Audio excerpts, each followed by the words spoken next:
¿Quiénes más están conectados? Veamos. Shareni, buenas tardes. Bien, bien, qué bueno, qué gusto. Natalia, bien, bien. Qué bueno, bueno, pues vamos a dar 2 minutos para empezar. Igual quiero preguntarles desde dónde están conectados el día de hoy. Abdiel, ¿qué tal? Buenas tardes. A ver, lo que damos unos minutos. Órale, Veracruz, Puebla, excelente. Ok. ¿Se escucha bien el audio? ¿No se escucha muy bajito? Les cuento que estoy probando aquí un dispositivo que no sé usar. Esto con la intención de que mejore el audio para ustedes y que pues podamos reproducir después en las grabaciones una mejor calidad de audio y de sonido. Ok, bueno, pues ustedes me dicen, quiero preguntarles de qué áreas sugieren que veamos hoy. Sé que en el simulador hemos visto, o a lo largo del curso hemos visto varias áreas de medicina interna. Recuerden que hoy estamos practicando con el simulador con la finalidad de irnos familiarizando. La forma en la que yo les propongo que siempre entren es a través de la barra lateral izquierda, donde viene el banco de preguntas. Esto les permite que les dé todo el acceso de la columna del lado derecho y con esto ustedes puedan utilizar todas las herramientas del simulador a la hora de ir contestando. ¿Ok? Por ejemplo, ahorita vamos a practicar de medicina interna y vamos a generar un intento de preguntas del área de medicina interna. ¿Ok? Entonces, tenemos varios temas, podemos seleccionar algún área en particular o que ustedes quieran, veamos de todo un poquito. ¿Qué opinan? Lo que de todo, órale, órale pues. Entonces vamos a intentar, vamos a poner medicina interna, que nos dé 25 preguntas el día de hoy y vamos viendo cómo nos va. ¿Ok? ¿Están listos, listas? Excelente, muy bien, Andrea, bienvenida. A ver, veamos. Veamos por qué.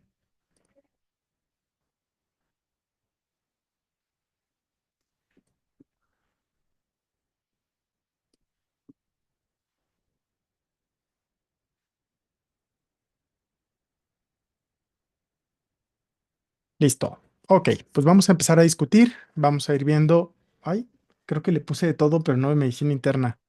Perdón, pero en pediatría y neonatología no ando tan ágil, entonces no puedo orientarles demasiado. Entonces vamos a seleccionar únicamente el área de medicina interna. Ahora sí,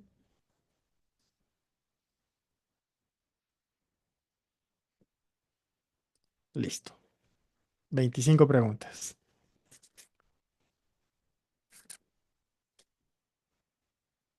Ok, veamos. Voy a aumentar el tamaño de la pantalla para que puedan verlo bien y vamos a analizar este caso clínico. Entonces, damos inicio con la sesión del día de hoy del simulador. Es el caso de una mujer de 53 años y tiene serostomía y seroftalmia progresiva de 10 meses de evolución. Refiere boca seca persistente y necesidad de consumir agua para deglutir los alimentos. Presenta también sensación de arena en los ojos y fotofobia. Tiene una mucosa oral seca. La lengua está fisurada y las glándulas parótidas están ligeramente aumentadas de tamaño.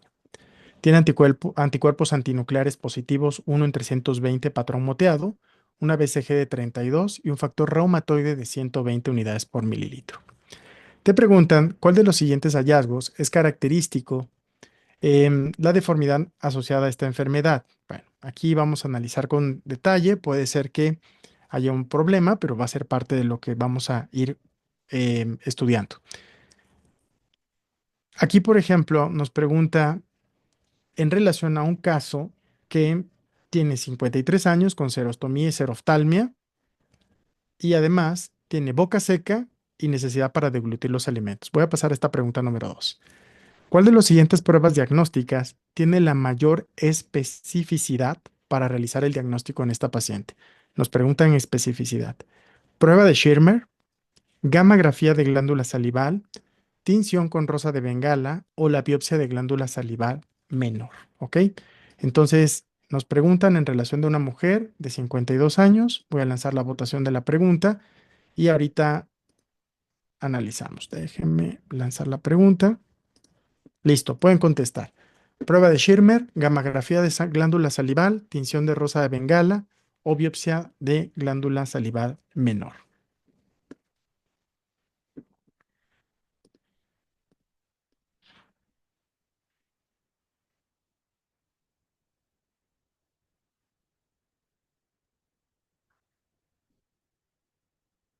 5 segundos. Finalizamos votación y pasamos a la siguiente pregunta del caso clínico seriado. Te preguntan, ¿cuál es la opción terapéutica más adecuada para mejorar la serostomía? ¿Pilocarpina, corticosteroides orales, antihistamínicos o glucopirrolato? Listo, pueden contestar.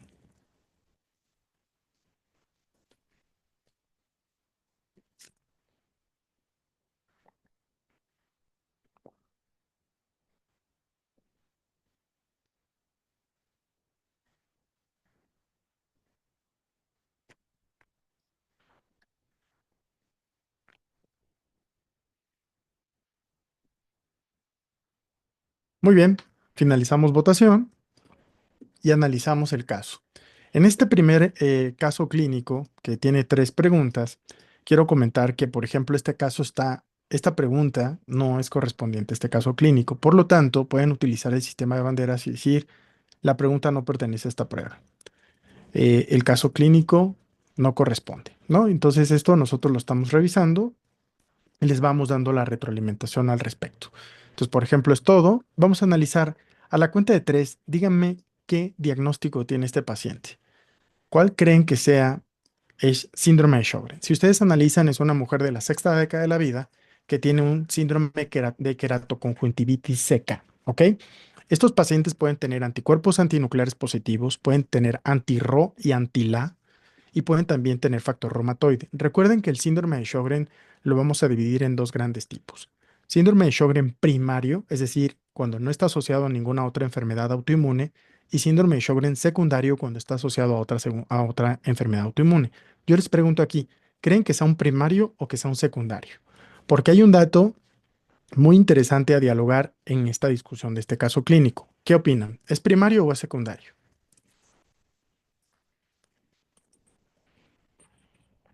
¿Es un Sjögren primario o secundario? Ok. Nat, por ejemplo, se cuestiona la posibilidad de que sea un secundario. Yo sé por qué pueden considerar esa opción. ¿Qué opinan? ¿Qué prueba dentro de este análisis creen que nos puede estar dando problemas a la hora de interpretar el dato clínico? Ustedes notarán que es una mujer de la sexta década de la vida, no tiene otros factores de riesgo u otras comorbilidades y tiene un cuadro crónico de 10 meses de evolución manifestado por serostomía y seroftalmia. Creo que esa posibilidad de secundario que nos animaron a compartirme, probablemente me lo digan por el factor reumatoide y por los anticuerpos antinucleares positivos, ¿ok? Sin embargo, el síndrome de Sjögren primario puede tener anticuerpos positivos. Si ustedes analizan este caso clínico, no te dan cuadro clínico ni de lupus ni de artritis reumatoide. Para que fuera un cuadro de Sjögren secundario, pues tendrías que tener el cuadro clínico de artritis simétrica poliarticular o poliartritis simétrica erosiva en el caso de AR o poliartritis simétrica no erosiva en el caso de lupus. Recuerden que lupus da un cuadro de poliartritis simétrica con ausencia de erosiones, mientras que artritis reumatoide se caracteriza por daño articular simétrico con erosiones. ¿Ok? Además, las manifestaciones de rigidez matutina, en el caso de lupus, ¿qué otras características esperarías ver? Úlceras orales, caída de cabello, eritema malar. También puedes tener características de anemia hemolítica, leucopenia, trombocitopenia, serositis, ascitis, pericarditis, endocarditis. Básicamente, cualquier padecimiento puede asociarse a lupus. El factor reumatoide positivo no hace diagnóstico de AR. Los anticuerpos antinucleares no hacen diagnóstico de lupus. Ustedes necesitan cuadro clínico y la serología compatible, las pruebas autoinmunes compatibles. Entonces, este paciente tiene un Sjögren primario, ¿ok? Tiene un Sjögren primario. ¿Cuándo pienso en un Sjögren secundario? Cuando tengo otras manifestaciones clínicas de otras enfermedades, ¿va? Recuerden que el cuadro clínico en los pacientes pueden repasar propiamente el tema de Sjögren. Sjögren está muy cortito en la plataforma y sirve para fines de que ustedes consoliden esto. Ahora vamos a ver cómo contestó el grupo en relación al síndrome de Sjögren. Por favor, recuerden ese dato que les acabo de decir. No se vayan por un factor reumatoide y anticuerpos para decir que el paciente tiene el diagnóstico. Entonces, aquí el 33% dijo una prueba de Schirmer. Vamos a contestar Schirmer. Ustedes pueden ver aquí Vean cómo contestó el grupo y un 27% dijo la biopsia. Si ustedes analizan con detalle, la pregunta que les están haciendo es la que tiene mayor especificidad y se tienen que acostumbrar a contestar lo que les están pidiendo, porque pudo haber sido, ¿cuál sería la prueba inicial? Pues la prueba inicial, comúnmente vamos a utilizar la prueba que sea ampliamente disponible, la prueba que no tenga, que no sea invasiva, ¿ok? Sin embargo, la pregunta es la prueba de mayor especificidad. Entonces, aquí lo voy a poner en amarillo y recuerden que esta parte es la que tiene la mayor especificidad, ¿ok?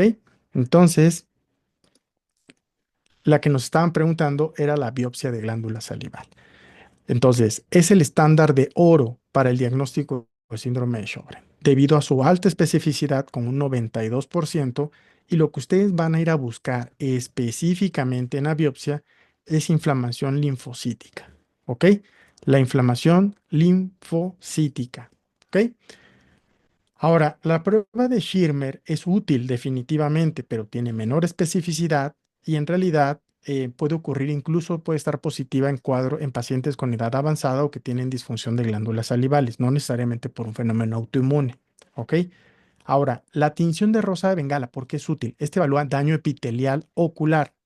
¿Ok? Eso es para evaluar daño epitelial ocular, y la gammagrafía de glándulas salivales también es una de las pruebas que anteriormente se consideraba, sin embargo, también tiene baja especificidad. Entonces, mensaje a recordar, tengan en mente la mejor prueba, el estándar de oro, la prueba de mayor especificidad para síndrome de Sjögren es la biopsia de glándula salivar menor. Dijimos 92% de especificidad y además lo que vas a ir a buscar es infiltrado linfocítico inflamatorio. ¿Va? En relación a la última pregunta, recuerden que la manifestación clínica de esta mujer es la resequedad, ¿ok? Entonces veamos qué opinó el grupo en relación al tratamiento para síndrome de Sjögren. Entonces la mayoría sugiere pilocarpina. Ahorita les comparto rápidamente cómo contestaron para que ustedes vayan viendo si son del grupo que contestó pilocarpina en un 63% o del 30% que consideró glucopirrolato. Ok. Entonces, vamos a marcar el tratamiento con pilocarpina. 2 de cada 3 del grupo contestó correctamente. ¿Cómo actúa la pilocarpina? Es un agonista colinérgico, estimula los receptores muscarínicos y promueve la secreción de glándulas salivales. Ojo, si les preguntan, ¿este es un tratamiento específico? No, es un tratamiento sintomático. Lo que aumenta es la producción de secreción en las glándulas salivales porque es un agonista colinérgico. Ustedes, si ustedes recuerdan, hay fármacos que tienen un efecto anticolinérgico. ¿Cuáles son los efectos adversos? Resequedad de boca.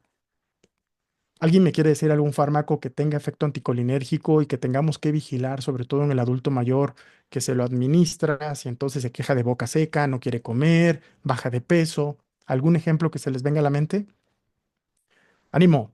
Recuerden que estas son sesiones con la finalidad de practicar, de pasárnoslas bien y que ustedes se vayan familiarizando. Es correcto, Natalia. El ipratropio es un fármaco que tiene un efecto anticolinérgico para el manejo de asma, EPOC, broncodilatador beta 2 agonista, pero hay unos más comunes, particularmente vía oral.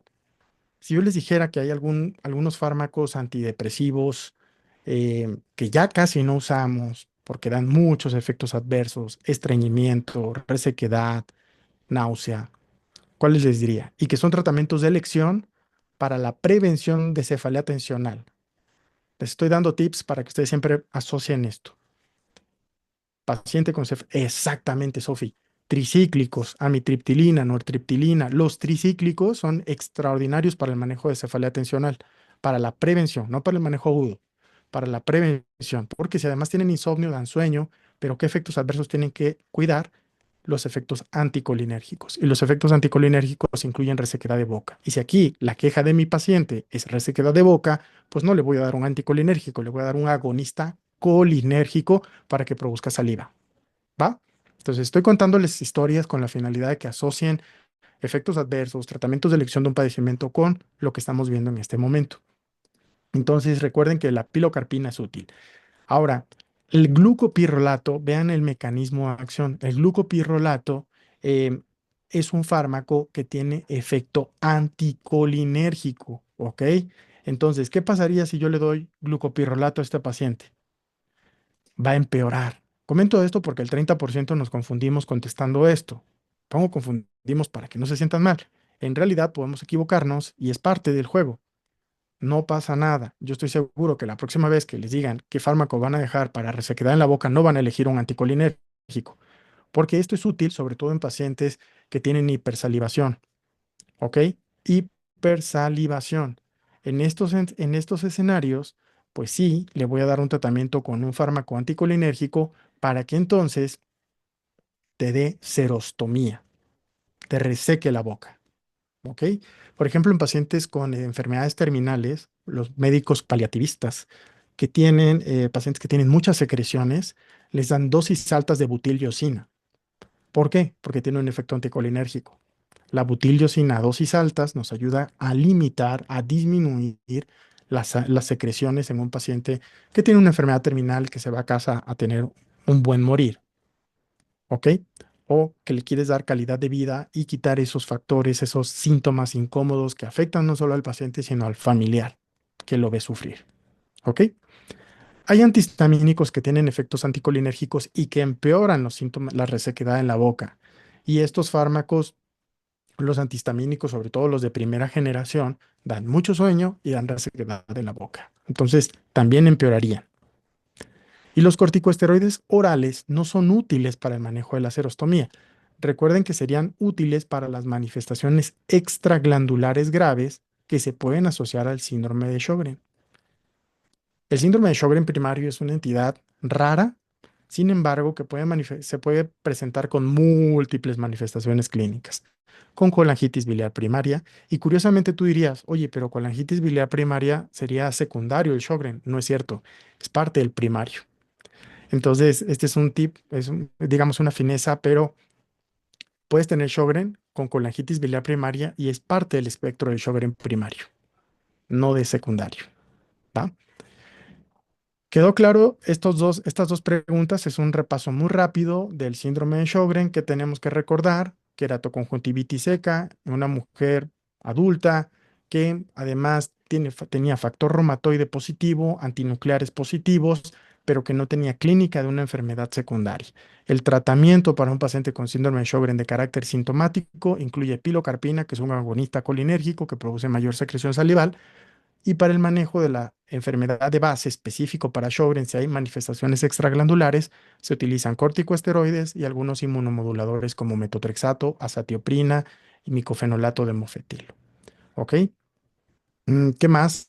Recuerden que la prueba de Schirmer es una prueba útil que sirve para evaluar la resequedad, para la disminución de las lágrimas, pero que no es específica de Sjögren, y que el mejor estudio para, o con mayor especificidad o considerado el estándar de oro para Sjögren es la biopsia de glándula salival menor.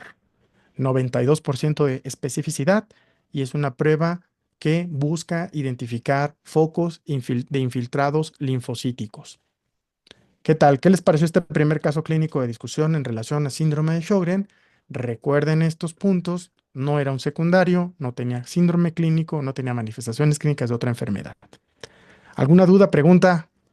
¿Quieren que vaya un poco más rápido? ¿Voy lento? Ustedes me van ayudando a darme retroalimentación de cómo vamos avanzando.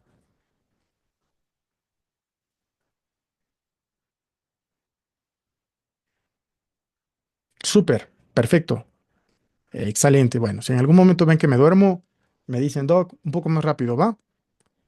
Excelente, vamos a ver otro caso clínico. A ver, vamos a ver este caso. Nos dicen un niño de 9 años, previamente sano. Voy a hacer un poquito más grande la pantalla para que puedan ver mejor. Ahí está. Niño de 9 años que acude a urgencias por hinchazón de la cara, orina de color oscuro, malestar general desde hace 3 días. Los padres refieren que hace 2 semanas tuvo un dolor de garganta con fiebre, tratado en casa con analgésicos sin consulta médica.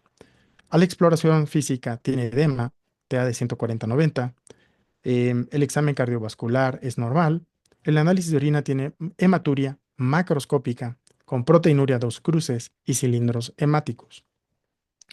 Tiene un BUN de 40, una creatinina de 1.5, un complemento C3 disminuido y anticuerpos antiestreptolicina elevados. Tiene una creatinina urinaria de 1. Ojo con eso. Bueno, yo estoy sesgando la respuesta, pero tiene creatinina urinaria. Una es creatinina sérica y otra es creatinina en orina. Y la ecografía muestra riñones de tamaño normal y no está obstruido. Nos preguntan, ¿cuál de las siguientes opciones describen la patología del padecimiento del paciente? Una infección por estreptococo betamolítico, es una patología con anticuerpos anti-Smith positivos, es una infección por virus de RNA o es una infección dérmica o por estafilococo.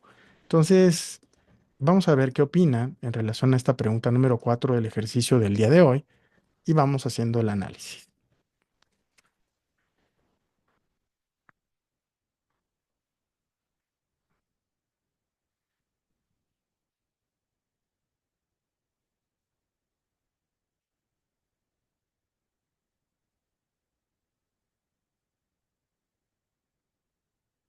Bien, vamos a finalizar la votación y pasamos a la siguiente pregunta. Te preguntan, ¿cuál es la explicación más probable para la disminución del complemento C3 en este paciente? ¿El aumento en la producción de autoanticuerpos? ¿El daño tubular proximal que reduce la producción de C3? ¿Los depósitos de complejos inmunes glomerulares? ¿O la falla hepática con síntesis reducidas de proteína del complemento? ¿Ok? Pueden contestar. Noten cómo puede parecer un trabalenguas, pero solo tienen que analizar con detalle la combinación de palabras que te dan como opciones probables de disminución del complemento C3.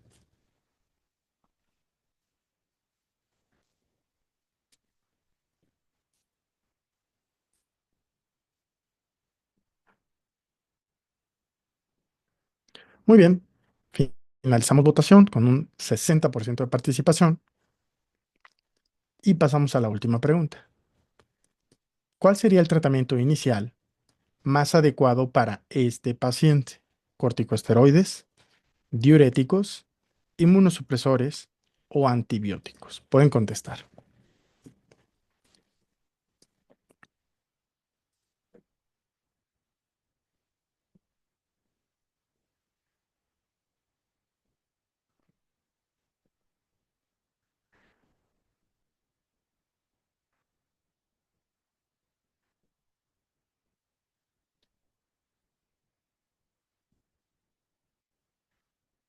Ok, 5 segundos. Muy bien, vamos a finalizar votación. Otra vez, a la cuenta de tres, ¿qué diagnóstico tiene este paciente? ¿Qué diagnóstico tiene? Recuerden que es parte de lo que vamos a trabajar, que es, ok, muy bien. Ahora Isa o Natalia o quien guste, ¿qué síndrome glomerular tiene? Eso es bien interesante que ustedes tengan en mente, vayan pensando en lo que ahorita hablo, nada más un par de herramientas para fines de compartirles unos diagramas y que ustedes puedan repasar este punto. Ok, ¿quién me dice por qué tiene un nefrítico?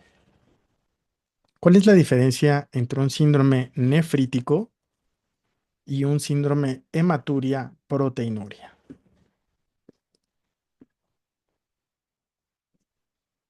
Ok, ¿cuál es la diferencia entre un síndrome nefrítico y un síndrome hematuria proteinuria? Recuerden, cuando estén en nefro, lo que tienen que ir a evaluar es qué síndrome glomerular tienes. ¿Ok? Entonces, ustedes van a ir a analizar qué síndrome glomerular tienen. Recuerden, y aquí les voy a dar un repaso muy rápido. De verdad, pónganme el conteo regresivo porque luego me tardo demasiado. Es un tema que me gusta muchísimo, pero quiero que analicemos. Tenemos 3 síndromes glomerulares que tienen que identificar a la hora del examen nacional de residencias. ¿Ok? Si ustedes analizan, tienen un nefrótico, donde el paciente va a predominar edema, y un síndrome de hematuria y proteinuria y nefrítico, donde va a predominar hematuria. Por ahí mencionaban. La hematuria. Fíjense que la hematuria lo van a tener en ambos, tanto en hematuria proteinuria como nefrítico. Pero como bien mencionas, Diego y Sofía, la función renal es la diferencia entre este dato, entre este síndrome glomerular y el síndrome nefrítico.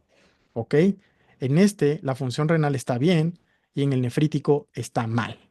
Todo lo demás es muy parecido. Van a tener hematuria, van a tener proteinuria, van a tener hipertensión arterial. Y aquí lo que predomina, como el nombre lo dice, es la proteinuria.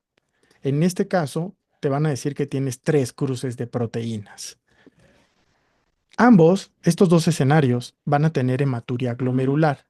Y recuerden que la hematuria glomerular se caracteriza por cilindros o por acantocitos o por cilindros eritrocitarios. Entonces, ambos tienen hematuria. Entonces, voy a analizar rápidamente la diferencia entre hematuria y proteinuria. Si ustedes ven aquí, vean cómo en realidad en el hematuria proteinuria la función renal es normal. Este elemento es muy importante que lo analicen. Función renal normal. Todos estos datos que voy a poner en el recuadro de color púrpura, todo esto es igual tanto en el hematuria proteinuria como en el síndrome nefrítico. Hematuria glomerular, proteinuria 2 cruces, no nefrótica, hipertensión arterial sistémica, pero vean cómo la función renal es normal. Ahora, si regreso a ver qué condición o qué característica tiene el nefrítico, ahorita vamos a ver, vean cómo la diferencia importante es la función renal. En este caso, en el paciente con síndrome nefrítico, lo que caracteriza es el deterioro de la función renal. Lo pongo en color rojo y vean cómo todo lo demás era igual al síndrome hematuria proteinuria. Hematuria glomerular, proteinuria no nefrótica, hipertensión arterial sistémica. Cuando ustedes ya tienen bien interpretado un síndrome nefrítico, entonces, es decir, con hematuria, proteinuria e incremento de la creatinina sérica, uno de los elementos más importantes es ir a ver el complemento sérico. Por favor, recuerden esa variable. Y el otro elemento importante cuando estén analizando un síndrome nefrítico es si tiene datos que sugieren enfermedad sistémica o enfermedad limitada a riñón. Por favor, escríbame en el chat cuáles son las dos variables que van a evaluar cuando tengan un síndrome nefrítico. Yo sé que tal vez pueda ser un poco eh, tonto que les pida esto, pero necesito que lo interioricen porque es un dato que les va a ayudar a hacer diagnósticos diferenciales en todos los síndromes nefríticos. En este diagrama tenemos más de 10 causas que pueden dar nefrítico, pero si consideran siempre estas dos variables, cómo está el complemento y si hay datos de enfermedad sistémica, van a dar con el diagnóstico con el ENA. ¿Quedó claro? No sean gachos o gachas. Aquí, ¿qué les pedí? Complemento sérico y datos de enfermedad sistémica. Esos dos variables, por favor, analicen. Recuerden que la función renal es parte del nefrítico. El deterioro de la función renal es la variable que te ayuda a distinguir entre una hematuria proteinuria y un síndrome nefrítico. ¿Ok? Entonces, si analizamos nuevamente nuestro caso, vean aquí. Este niño tiene 9 años de edad. Entonces, primero analizamos qué característica tiene. Es un niño muy joven, previamente sano. Esto es un dato sumamente importante. Si ustedes analizan, hace 3 días empezó a sentirse mal, pero llama la atención que hace 2 semanas tuvo un cuadro infeccioso con fiebre. Entonces, hace 3 días empezó con manifestaciones que te describen con orina de color oscuro. Esta orina de color oscuro, en pocas palabras, es hematuria, ¿va? Y cuando analizas, te dicen que en el examen de orina confirmas la hematuria macroscópica. Si ustedes ven aquí, vamos a recalcar que tiene hematuria, tiene proteinuria, tiene cilindros hemáticos. Entonces, cuando me dicen que tiene cilindros hemáticos, yo sé que es una hematuria glomerular. No es una hematuria por un lito, no es una hematuria por cáncer. Recuerden que la hematuria glomerular es asociada a cilindros con eritrocitos dismórficos y acantocitos. Ahora, hasta aquí podría ser un síndrome hematuria proteinuria, sin embargo no lo es.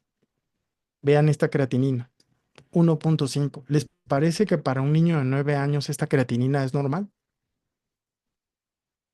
Para nada es normal. Entonces tiene un nefrítico, cumple con este criterio que les mostraba aquí. Tienes deterioro de la función renal porque tiene creatinina de 1.5, voy a quitar todos estos datos, pero tiene lo que mencionamos hace un momento, tiene cilindros eritrocitarios, tenía proteinuria y tiene una creatinina de 1.5, entonces tiene un síndrome nefrítico. Y cuando tengo un síndrome nefrítico, tengo que ir a ver cómo está el complemento. ¿Complemento normal o complemento bajo? Ahora, yo les pregunto en este caso, ¿les parece que este paciente tenga datos de enfermedad sistémica? ¿A qué me refiero con enfermedad sistémica? Me refiero a un paciente que tenga hemorragia pulmonar, que tenga lívido reticularis, que afecte. Entonces aquí está afectando la piel. Exacto. Aquí afecta pues propiamente el pulmón. ¿Qué otra manifestación? Que tengas, por ejemplo, un daño en silla de montar o deformación en silla de montar. Todo esto me haría pensar que tengo una vasculitis, ¿ok? ¿Qué otro hallazgo? ¿Qué más les gusta como para pensar en enfermedades sistémicas? Úlceras orales, artritis, ¿no? Anemia hemolítica. ¿Por qué? Porque entonces diría, este paciente probablemente tiene lupus, ¿va? Entonces, ¿tiene o no tiene enfermedad sistémica? No, parece ser una enfermedad limitada al riñón. Entonces, si yo recuerdo mi variable, las dos variables que les pedí que me escribieran, era cómo estaba el complemento sérico y si tenía datos que tuvieran o sugirieran enfermedad sistémica. No lo tiene, no lo tiene. Entonces, en ese sentido, si yo aquí analizo cómo estaría, cuáles serían las posibilidades diagnósticas en este caso, me voy aquí a síndrome nefrítico, complemento bajo y afección renal. ¿Cuáles son las que están aquí? La postinfecciosa y la membranoproliferativa. 7 a 14 días después de una infección faríngea o de piel, en la biopsia vas a ver jorobas subepiteliales, un patrón en guirnalda o en cielo estrellado y el tratamiento es soporte a la enfermedad, a la glomerulonefritis infecciosa, postestreptocócica, postinfecciosa, como la puedan encontrar diferente en la literatura, recuerden que es una entidad donde solo hay daño limitado a riñón y el complemento está abajo. ¿Ya vieron cómo con eso ustedes hacen el diagnóstico diferencial de múltiples enfermedades? Ok. Entonces, si yo regresara otra vez a ver qué otras opciones tengo aquí, voy a poner solo un par de ejemplos para que no se pierdan y que no se extienda demasiado el análisis de glomerulopatías. Vean, por ejemplo, aquí las que tienen complemento normal y tienen afección sistémica, en este rubro lo que ustedes necesito que piensen son particularmente vasculitis. Aquí están las vasculitis que dan nefrítico. Las que afectan al riñón únicamente con complemento normal, perdón, aquí están las vasculitis. Bueno, aquí te están vasculitis, también puede haber vasculitis limitadas a riñón, pero con complemento normal, vasculitis en pocas palabras. Complemento normal con daño renal exclusivo. Aquí la más importante a pensar es nefropatía por IgA o también conocida como enfermedad de Berger. Cuando tengan datos de enfermedad sistémica, como se los escribí en el simulador, con complemento bajo, piensen en lupus. Piensen en lupus, piensen también en glomerulonefritis membranoproliferativa o crioglobulinemia. Vamos a poner lupus y crioglobulinemia. Y cuando hay solo afección a riñón, tienes la glomerulonefritis infecciosa. Si ustedes ven, una de las cosas que cuestan mucho trabajo en el ENAM diferenciar son estas dos, la nefropatía por IgA y las infecciosas. ¿Por qué? Porque comúnmente te dicen que tienden a relacionarse con alguna infección. En el caso de la infecciosa, tradicionalmente te dicen que es después. En la nefropatía por IgA te mencionan que es al momento de la infección, ¿va? Pero si ustedes dicen, oye, no sé, parece muy similar, tiene hematuria, tiene proteinuria subnefrótica. Bueno, ¿cuál va a ser el elemento que les va a dar la respuesta? Pues el elemento que les va a dar la respuesta es que el complemento sérico normal, nefropatía por IgA. Y si el complemento sérico está bajo, entonces es una glomerulonefritis infecciosa. ¿Hecho?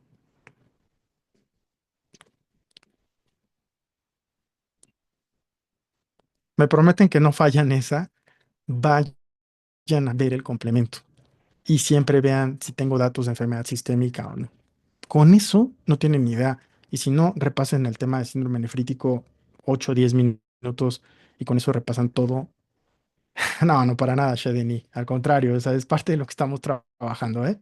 Para mí es fácil comentar esto porque, uno, pues soy nefrólogo y dos, pues lo he explicado varias veces, pero siempre es parte de practicar, practicar, practicar, practicar, practicar y poco a poco ustedes se van a ir familiarizando con esto. Entonces, cuando vean un caso como este, se van a decir, primero, ¿qué síndrome glomerular tengo? Pónganle nombre. Así, nombre. ¿Es un nefrótico? ¿Es una hematuria proteinuria o es un nefrítico? Si es un nefrítico, vean el complemento y vean si hay daño a enfermedad sistémica. Es todo. ¿Ya? Entonces vamos a ver cómo contestaron en el grupo. Entonces, en este caso clínico de un paciente con una glomerulonefritis infecciosa, pues la mayoría contestó que era una infección asociada a estreptococo beta hemolítico. ¿Ok? Muy bien, entonces vamos a ver algo de retro nada más. Es una complicación clásica de una faringitis por estreptococo beta hemolítico de 1 a 2 semanas después de la infección. Hasta aquí, esto se llama hematuria proteinuria, pero cuando le pongo fallar, le pongo una creatinina elevada, se llama nefrítico, niveles de complemento C3 disminuido y pues los anticuerpos antiestreptolicina que pueden describírtelos. Ok, todos los demás pues pueden ser algunas otras opciones y los anti-Smith, no olviden que los anti-Smith son muy específicos para lupus eritematoso sistémico. Los anti-Smith son para lupus eritematoso sistémico. Los virus también pueden dar glomerulonefritis, pero es rarísimo, ¿ok? La mayoría son bacterias. Entonces, esta fue una pregunta muy fácil, 80 y tantos % contestó correctamente. Ahora, ¿por qué puedo tener complemento disminuido? Puede ser porque no produzco o porque se está consumiendo, ¿ok? Entonces, primero, comento algo bien importante porque un porcentaje nada despreciable de esta pregunta número 5 contestó la respuesta B en un 44%. Daño tubular proximal que reduce la producción. El complemento no se produce a nivel renal, a nivel tubular, se produce a nivel hepático. Por lo tanto, la opción D pudiera tener un sentido por plausibilidad biológica, pero no se produce en el riñón, no se produce a nivel tubular. Entonces ahí fue realmente un trabalenguas con la que cayó 44% del grupo. ¿Ok? Entonces, la falla hepática, la cirrosis hepática se asocia con hipocomplementemia porque no se produce complemento. Por falla hepática, síntesis reducida de proteínas, pero aquí el problema no es hepático. El problema es renal asociado con depósito de complejos inmunes a nivel glomerular. Por lo tanto, la respuesta correcta era la de depósitos de complejos inmunes que contestó el 50% del grupo. ¿Ok? Entonces, punto importante. Los complejos inmunes se depositan en el glomérulo por activación de vía clásica del complemento y es muy importante si ustedes ponen imágenes muy sencillas de la nefropatía por IgA, la realidad es que tienen un patrón en guirnalda, tienen jorobas subepiteliales, como les mencionaba aquí, jorobas subepiteliales en la biopsia con un patrón en guirnalda o en cielo estrellado. Y el tratamiento es soporte, no le toca corticosteroides, no le toca inmunosupresores. Si hay un proceso infeccioso activo, suéltale antibiótico, que en este caso era la mejor respuesta posible. Fíjense, vamos a ver cómo contestaron. En esta pregunta número 6, vean cómo estuvo bastante dividida las opciones de respuesta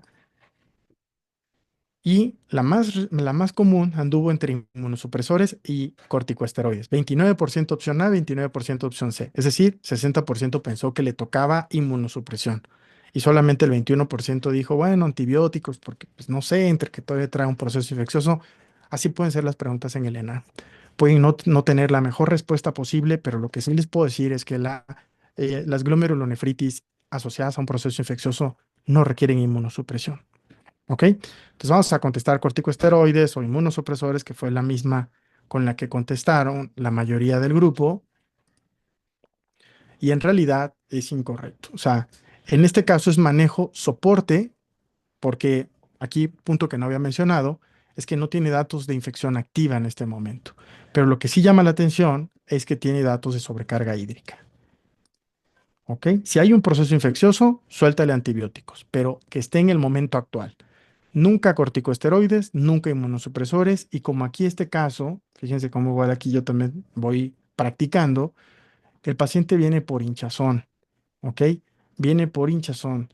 Entonces, ¿qué manejo le das para el edema, para la hipertensión? Pues les das diuréticos. Es un manejo, como menciona nuestro algoritmo de síndrome nefrítico, es un tratamiento de tipo soporte. Y el tratamiento soporte puede incluir diuréticos, puede incluir antihipertensivos, nada más. ¿Quedó claro?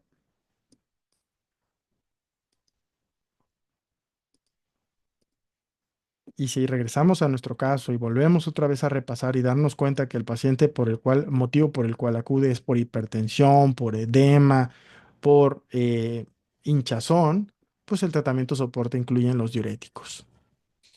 ¿Vale? Aquí está. Para el tratamiento de edema e hipertensión. Para manejar el exceso de líquidos, el aumento de la presión arterial asociado con esta patología. Y aquí viene el punto de lo que decíamos hace un momento. En el caso de los antibióticos, no se recomienda en este caso, ya que la infección actual ya se resolvió y la complicación es post-infecciosa. Y si no hay evidencia de infección activa que requiera antibióticos en este momento, no le suelten antibióticos. Hecho. ¿Están de acuerdo? Sí, no,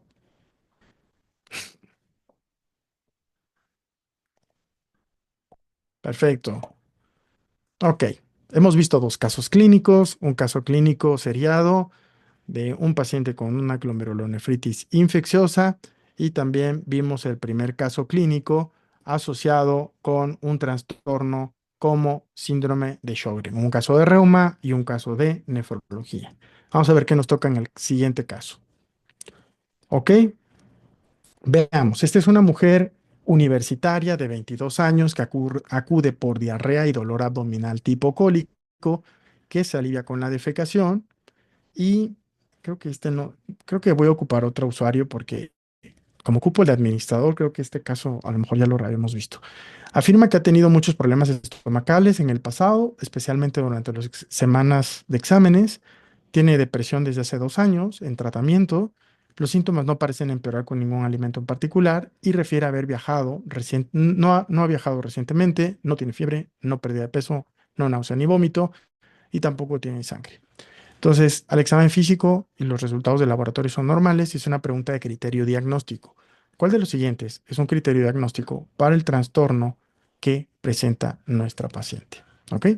Entonces, veamos. Síntomas presentes al menos 6 meses, sin cambios en la frecuencia en la deposición, síntomas de al menos un día por 3 meses consecutivos, un día de la semana por 3 meses consecutivos, o síntomas que no se alivian con la defecación.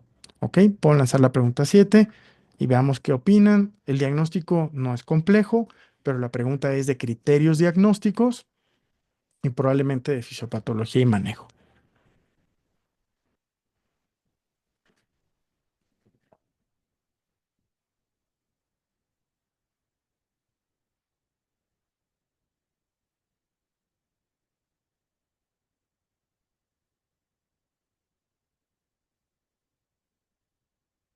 Finalizamos votación y pasamos a la siguiente pregunta.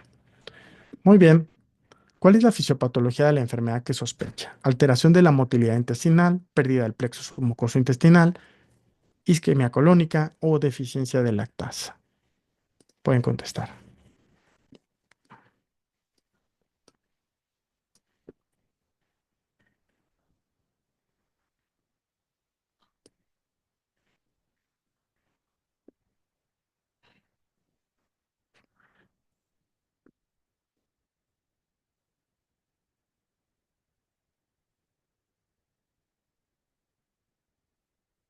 Finalizamos votación y pasamos a la última pregunta. Y nos preguntan, esta es una gran pregunta. ¿Qué medida no farmacológica es apropiada para este paciente? Retirar alimentos en FODMAPs, retirar alimentos en altos en colesterol, retirar lácteos y practicar yoga. Listo. Estoy yendo un poquito más rápido con esta pregunta porque la verdad es que es una pregunta de un trastorno sumamente común que estoy seguro que atienden frecuentemente en la práctica clínica.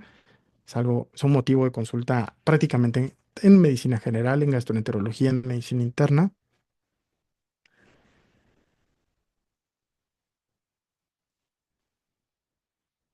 Muy bien. Finalizamos votación y vamos a ver las respuestas. Este paciente tiene un síndrome de intestino irritable. En la pregunta 7, 70% contestó la opción C. ¿Ok? Esta opción C es la correcta y quiero que recuerden los criterios de Roma. ¿Cuáles? Criterios de Roma 4. Y aquí vienen algunos datos interesantes. El dolor abdominal recurrente de más de un día, uno o más días a la semana por los últimos 3 meses. ¿Ok? Y el inicio, y esto es importante porque el dolor abdominal recurrente tiene que ser al menos un día de la semana por los últimos tres. ¿Ok? pero los síntomas debieron haber empezado hace 6. Entonces, no se vayan a confundir con el tiempo, 3 o 6 meses.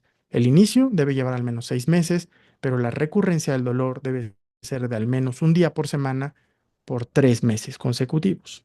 ¿Ok? Ahora, algo muy peculiar del síndrome de intestino irritable que no pueden olvidar es que mejoran, estos pacientes se asocian con dos de los siguientes síntomas. Mejoran con los síntomas, con la defecación, o sea, mejoran después de la defecación. Y algo que no deben de perder de vista es que no tienen síntomas de alarma. Esto siempre lo tienen que ir a pensar porque ¿cuáles son síntomas de alarma que obligarían a buscar un estudio endoscópico o hacer anticuerpos o pedir sangre oculta en heces? Bueno, edad más de 50 años, pacientes que tienen hemorragia gastrointestinal, pérdida de peso o antecedentes heredofamiliares de cáncer. La exploración física normal, como la presencia de una tumoración abdominal, palpación de una masa tumoral, deficiencia de hierro, todos estos son datos de alarma. Y entonces aquí estamos obligados a hacer evaluación complementaria, ¿va?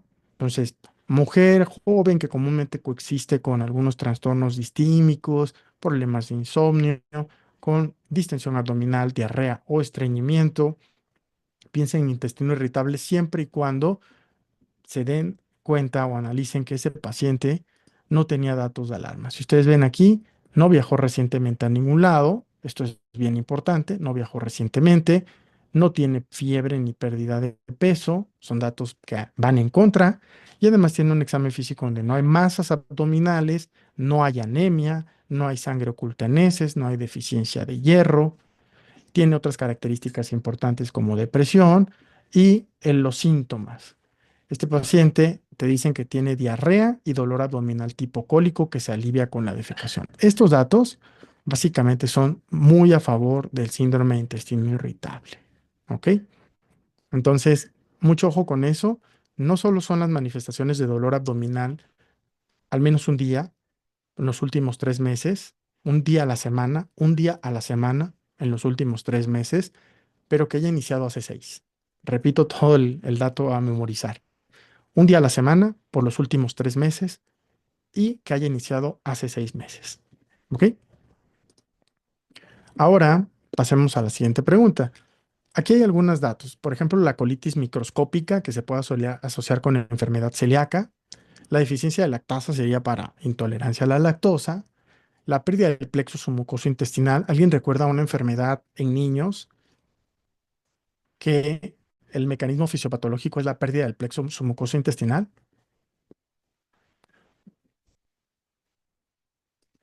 Niños, Hirschsprung, vamos a buscar. Si ustedes buscan Hirschsprung, espero escribirlo bien, en la enfermedad de Hirschsprung, el problema es precisamente la afección al plexo mucoso intestinal.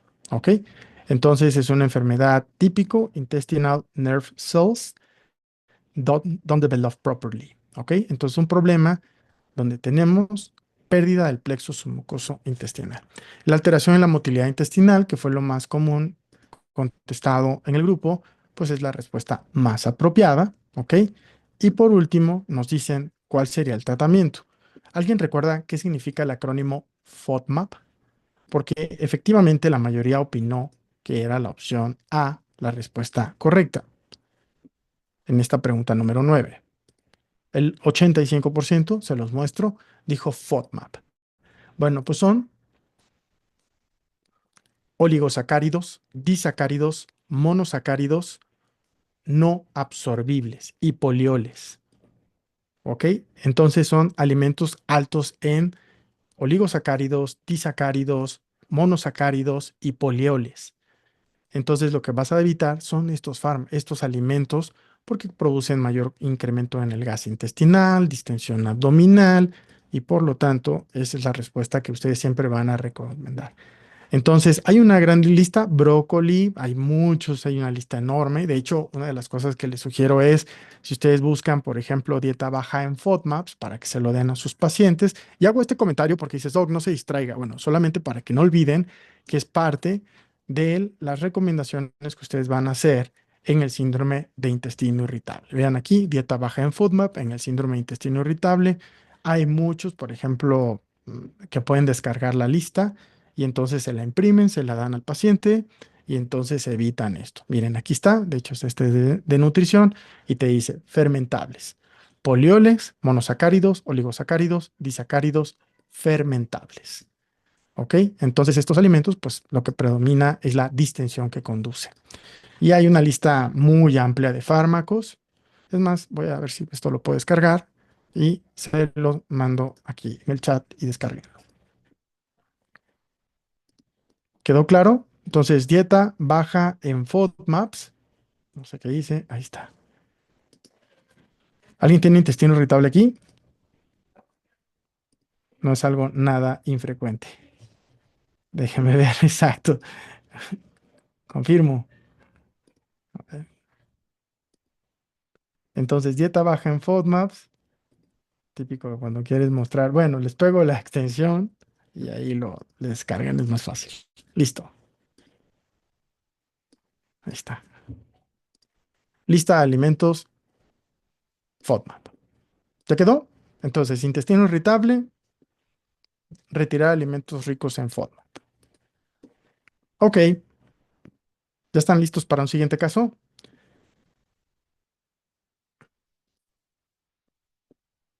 ¿Sí sirvió el link? Súper, perfecto. Ok. Mujer de 74 años de edad acude a la clínica para evaluación de una erupción cutánea eritematosa y edematosa en la pierna derecha que ha empeorado progresivamente durante las últimas 2 semanas. Tiene hipertensión, diabetes y toma lisinopril y metformina. Tiene una TA de 152,92, una temperatura en 37,8 y presenta una lesión mal delimitada de eritema y edema en la cara anterior de la tibia derecha, con una ruptura lineal de 3 milímetros. En la piel, sin secreción serosa o purulenta, la lesión es dolorosa y es caliente. ¿Ok? Entonces la pregunta del millón es, ¿cuál de los siguientes es el diagnóstico más probable basado en historia clínica y el examen físico de esta paciente de 74 años? Y aquí vamos a repasar un dato bien importante para el diagnóstico diferencial de este padecimiento. Listo, pueden contestar.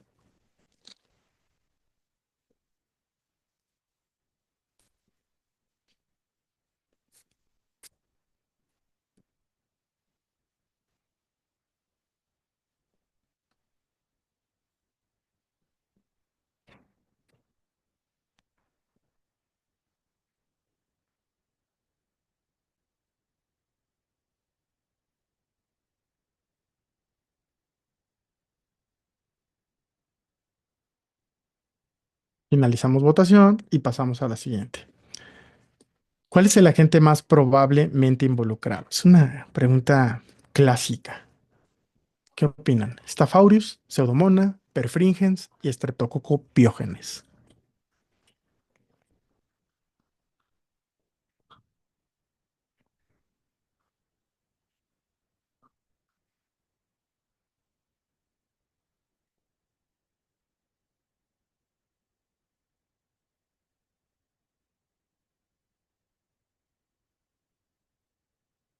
Ok, bastante discutida las preguntas.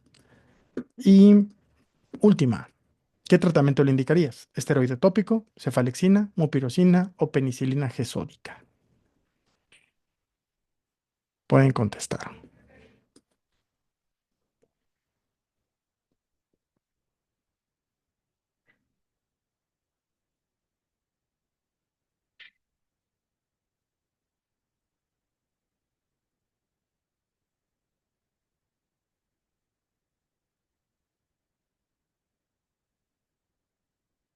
5 segundos.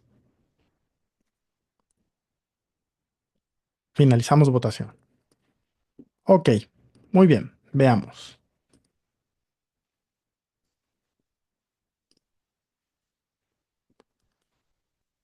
Porcentajes de respuesta. Primero vamos a analizar el caso clínico como lo acostumbramos a hacer, que luego me salto esa parte y quiero que se sigan familiarizando analizando casos así. Es una mujer de 74 años que tiene hipertensión y diabetes en tratamiento con lisinopril y metformina. Contexto, contexto, contexto. Siempre, ¿quién es el paciente? ¿Ok? Ahora, ¿Por qué la veo y cuánto tiempo de evolución tiene? Te mencionan que tienen 2 semanas de evolución. Y el motivo por el cual la estás evaluando es por una erupción cutánea y edematosa en la pierna derecha. La paciente llega diciendo, doctor, me duele la pierna derecha. Ha ido empeorando progresivamente, pero vamos a analizar los datos claves. ¿Cuál creen que sea el dato clave para hacer el diagnóstico diferencial en este dato? Por favor, díganlo en el chat y veamos qué opina. ¿Cuál es el dato clave en la exploración física? Excelente. Nos dicen lesión mal delimitada. ¿Ok? Mal delimitada. Si esta paciente tuviera una lesión perfectamente definitiva, delimitada, ¿qué diagnóstico tendría? ¿Qué diagnóstico tendría? Erisipela, por supuesto. ¿Ok? Y al final, para fines de etiología, no es tan relevante ese dato, pero sí para fines de ponerle nombre al padecimiento. Entonces, ustedes ven aquí. Ahora, ¿por qué no es una dermatitis por contacto? ¿Qué características les van a dar en el ENAM para que ustedes digan, no, esto es una dermatitis por contacto? Puede ser, sobre todo pierna derecha, pues, híjole, todas las manifestaciones de eritema, ronchas, pues puede ser una celulitis o puede ser una dermatitis por contacto. Pero ¿qué antecedente les parece? Prurito, prurito es bastante común en la dermatitis por contacto, bien, Cassandra, pero ¿qué más? ¿Qué antecedente podría ser relevante? El contacto con alérgenos o con un agente importante. O sea, mujeres, hombres, nos encanta ponernos cosas. Pero si te pones un collar y de repente a las 2 horas tienes todo el cuello eritematoso, pues tienes ese factor.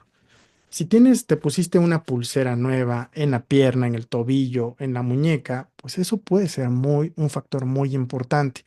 La unilateralidad, prurito y que tengas el antecedente de haber tenido contacto con material metálico, níquel, pues piensen en una dermatitis por contacto, ¿ok? Pero esta es una mujer diabética, hipertensa, que tiene 2 semanas de evolución. No te citan que ya se haya puesto nada en el tobillo, por ejemplo, y tiene una ruptura lineal. Hay dolor, está caliente. Entonces, veamos cómo contestó el grupo a la hora de analizar este caso clínico de manera independiente. Y es la pregunta número 10. El 68% dijo, ¿sabes qué? Es una celulitis. Pero el 26% pensó en erisipela. Y aquí, pues ya no lo van a volver a olvidar porque recuerden que si es una lesión muy bien delimitada, es erisipela. Y si no está bien delimitada, pues es una celulitis. Y las celulitis se dividen en purulentas y no purulentas. Cuando dividen las celulitis en purulentas y no purulentas, los agentes etiológicos son diferentes y el tratamiento es diferente. Entonces vamos a contestar la celulitis que contestó el 60% del grupo. Ok. Entonces, recuerden los bordes mal definidos. Bordes mal definidos, piensen en una celulitis. Si el paciente tuviera un cuadro muy bien delimitado, sería de erisipela en escenario clínico. Ahora, veamos qué opinaron en relación al agente etiológico. Dieron con el diagnóstico de manera apropiada. Ahora, con la respuesta número 11, el 57% dice que son Staph aureus. ¿Qué opinan ahora actualmente? Si les digo que es una celulitis, sabemos que hay celulitis purulentas y celulitis no purulentas. 57% dice que es aureus y un 35% opina que es Streptococcus pyogenes. Seguimos pensando eso, ¿ok? Le pongo Staph aureus. ¿Y qué creen? Incorrecto. ¿Por qué? Quiero que no olviden este dato. Cuando se trate de una celulitis purulenta, piensen en Staph. Y cuando se trate de celulitis no purulentas, piensen en Streptococcus pyogenes. Para el caso Pseudomonas aeruginosa, aquí vamos a aprovechar porque aquí ya me emocioné. ¿Con qué manifestación cutánea se asocia Pseudomonas aeruginosa? Comúnmente en pacientes neutropénicos graves con antecedente de nadir de quimio, que aparece una lesión necrótica en el centro con un eritema alrededor del centro necrótico con una evolución rápida, progresiva, con muy mal pronóstico. ¿Con qué lo tienen que asociar? ¿No se acuerdan? Con ectima gangrenoso. Aquí lo pongo. Ectima gangrenoso. Y Clostridium perfringens, recuerden que algo que les van a decir es que hay gas. Hay gas, hay crepitación y hay abundante gas en a la exploración física y en los estudios de imagen. Entonces, celulitis purulenta, Staph aureus, celulitis no purulentas, Streptococcus Pseudomonas aeruginosa con ectima gangrenoso y perfringens con infecciones necrotizantes con presencia de gas, material necrótico. ¿Ok?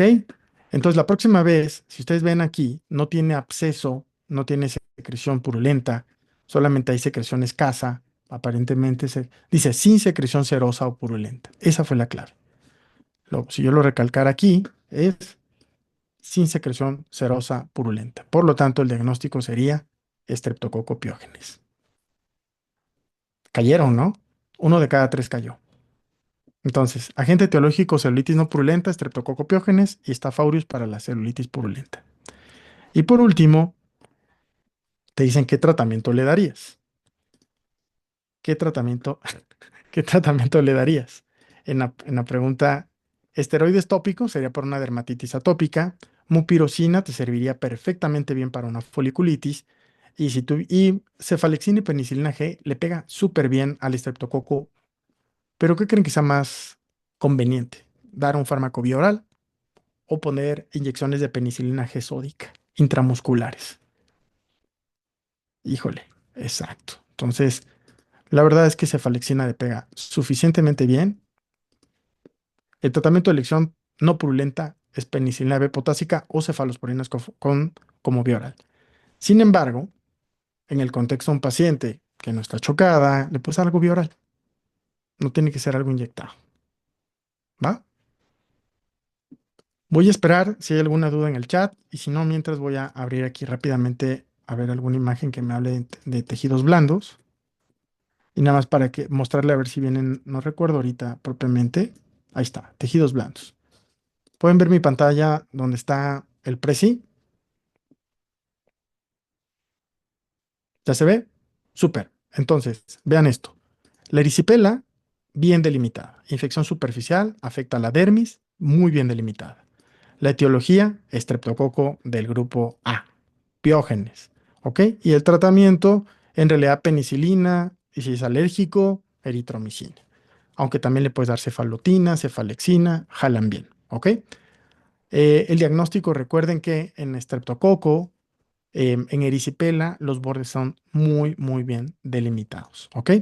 Ahora, ¿cuál es la diferencia entre una celulitis que no hay bordes bien limitados? ¿Ok? Y aquí los vamos a dividir en purulentas y no purulentas.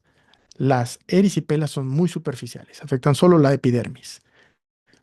Aquí tenemos Staph aureus para las celulitis purulentas y Streptococo para las no purulentas.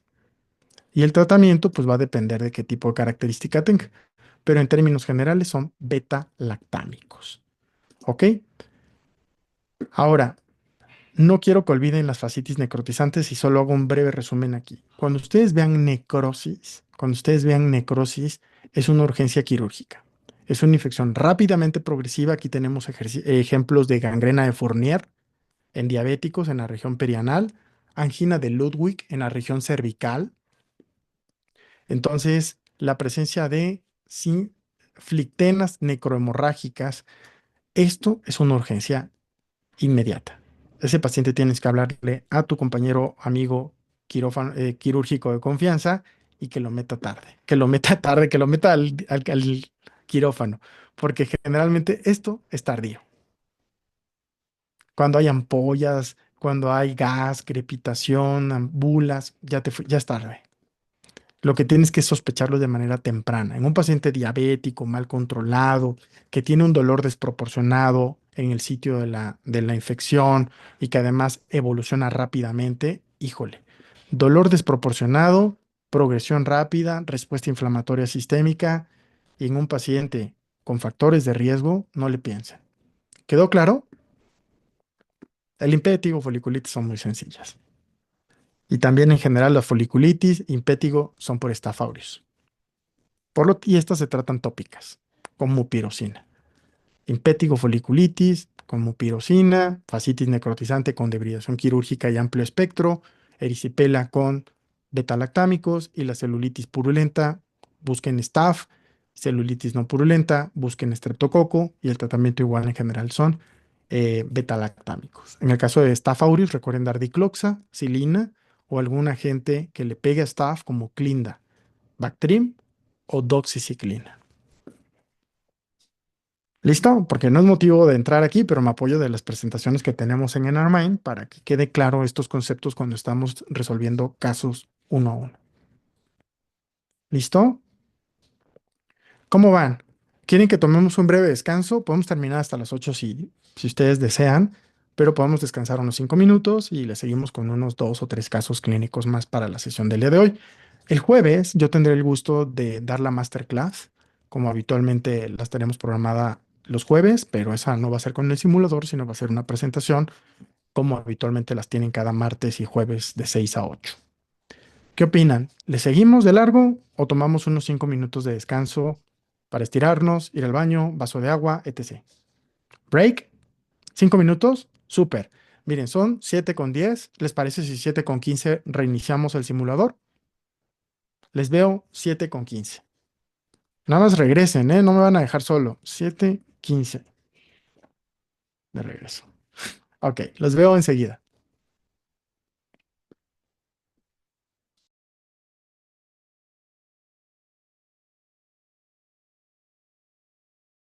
Entonces, les pido una disculpa por esos minutos extras, pero bueno, espero que haya sido útil para despejarse y vamos a analizar otros demás casos. Hemos visto hasta ahorita un caso de síndrome de Sjögren, un caso de una glomerulonefritis, otro caso de infectología en relación a infecciones de tejidos blandos y vamos a ver qué nos toca ahorita.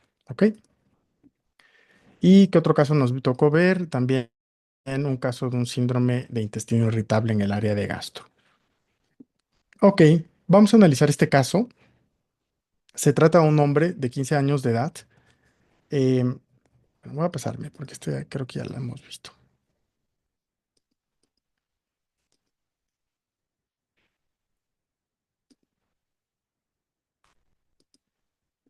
Muy bien, vamos a analizar este caso.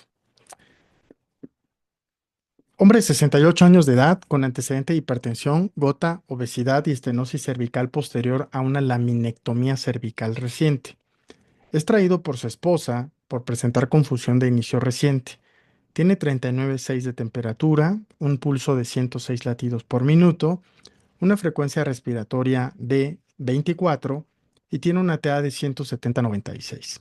Está orientado y puede mantener una conversación, pero parece letárgico. Puede mover las 4 extremidades sin déficit focal y tiene una glucosa de 120 miligramos por decilitro, creatinina de 1,9, 5,4 de potasio, leucocitos en 20,000, 87% de neutrófilos y plaquetas de 306,000. ¿Ok? Entonces, analicemos cuál creen que sería el siguiente paso a realizar en este paciente. Es una pregunta que vamos a poner aquí como la pregunta 13. Déjenme lanzarla. Listo. Voy a lanzarla como si fuéramos a iniciar nuevamente. Listo. ¿Qué opinan? Indicar tratamiento antibiótico ambulatorio, resonancia cerebral, TAC de cráneo o punción lumbar. Hay al menos 3 respuestas que pueden ser consideradas. Hay una que es poco probable, pero veamos.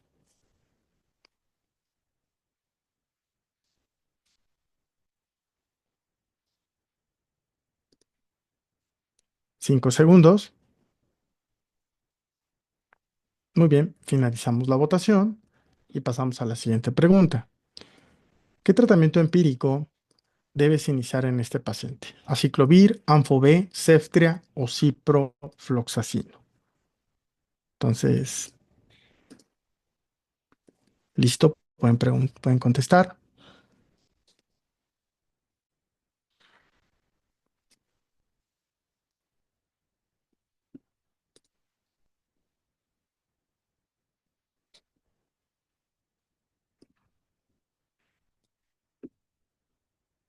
10 segundos.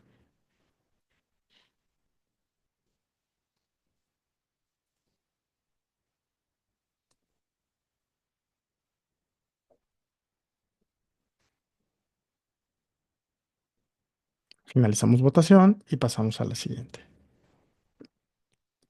Por su frecuencia, ¿cuál sería el agente etiológico más probable? Neisseria meningitidis, Streptococcus pneumoniae, Listeria monocytogenes o Pseudomonas aeruginosa.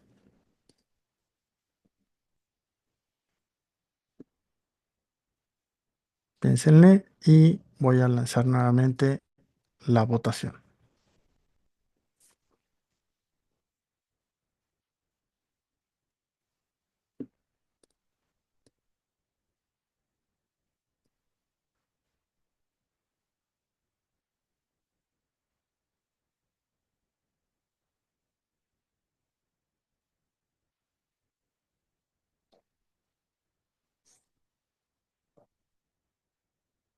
5 segundos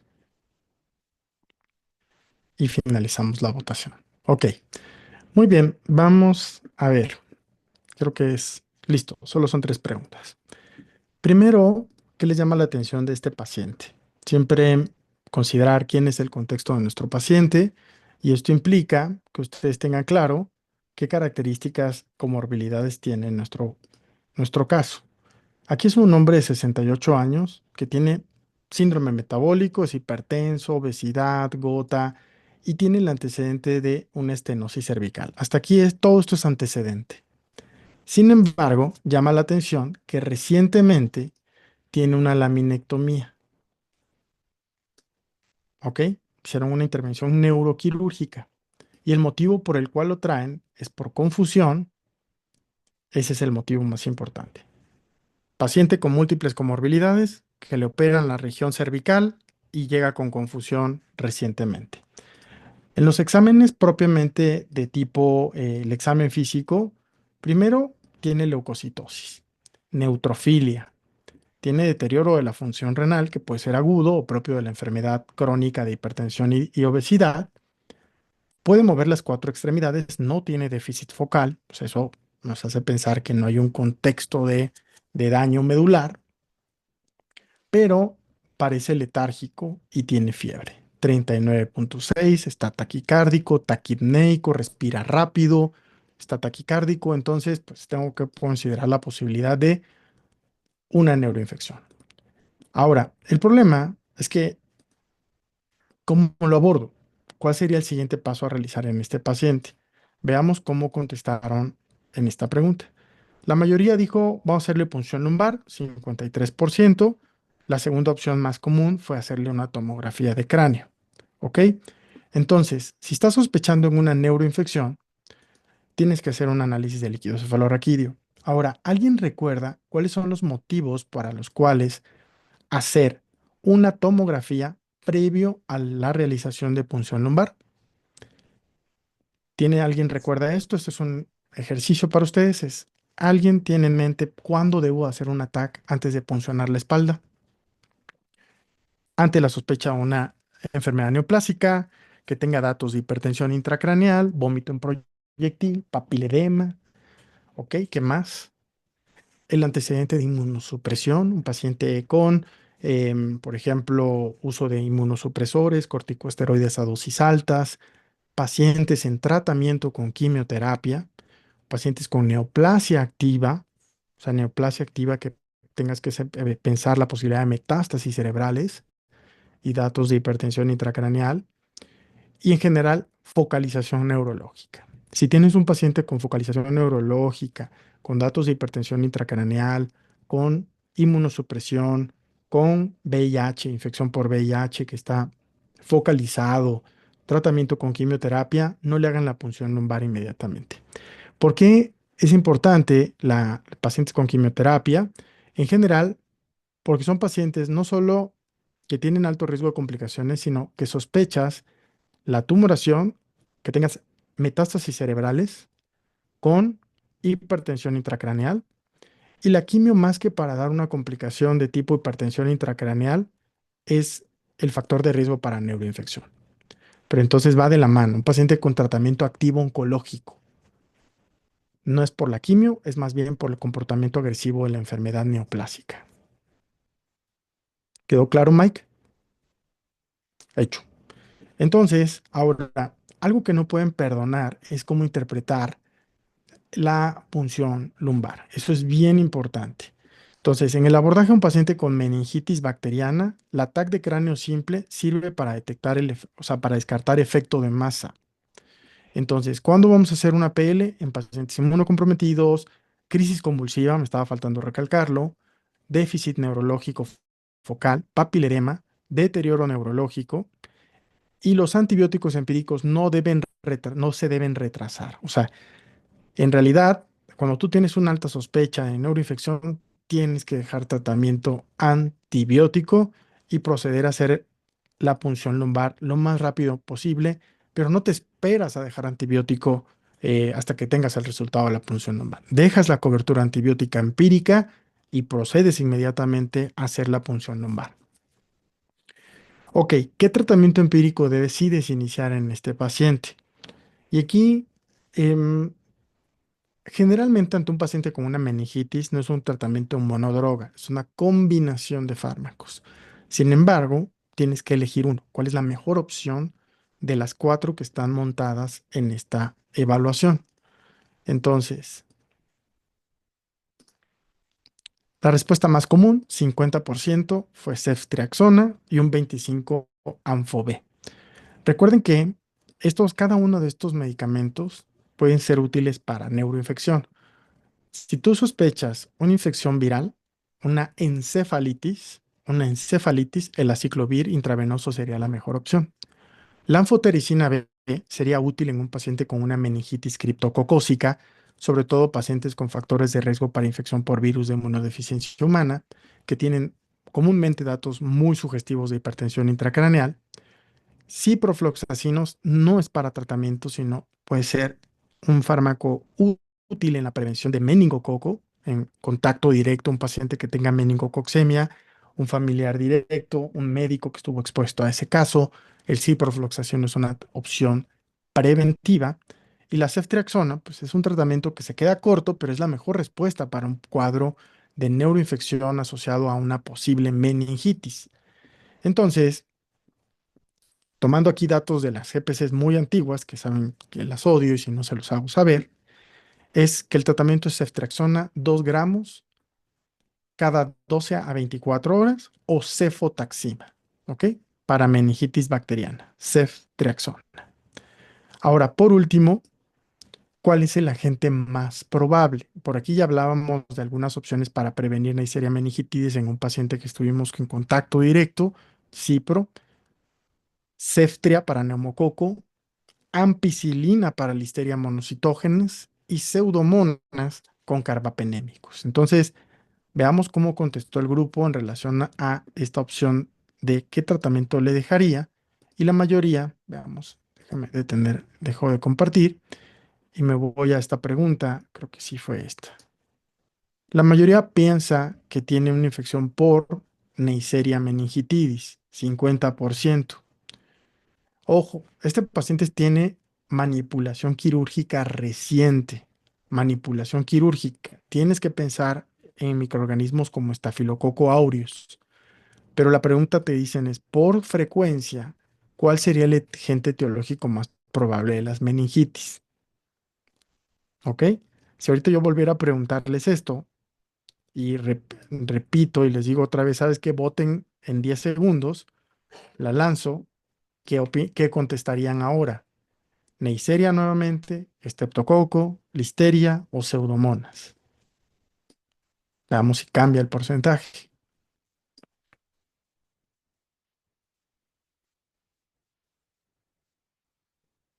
En los extremos de la vida efectivamente piensan en listeria.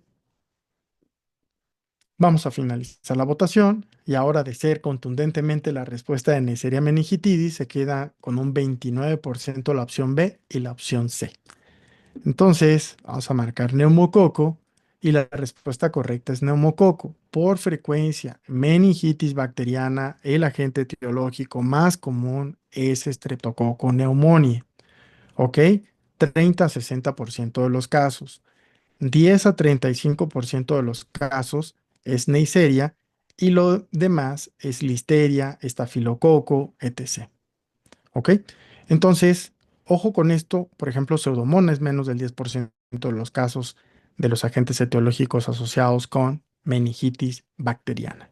Entonces, recuerden, estreptococo entre un 30 y 60%, Neisseria meningitidis de 10 a 35% y menos comúnmente Listeria y bacilos gram negativos. ¿Ok? ¿Quedó claro?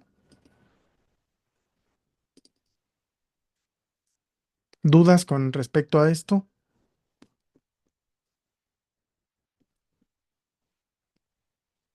¿No? Ok, sí hay una duda. Bueno, no sé, es que como hice dos preguntas con muy corta espacio, fue repetir frecuencia de Neisseria, 10 a 30%, 30 a 60% neumococo y cuándo sospechar listeria en los extremos de la vida, Dani. Adultos mayores y niños. Repito eso, adultos mayores y niños. Entonces en esos pacientes les vas a dejar ampicilina, ¿va? Y Neisseria de 10 a 35%.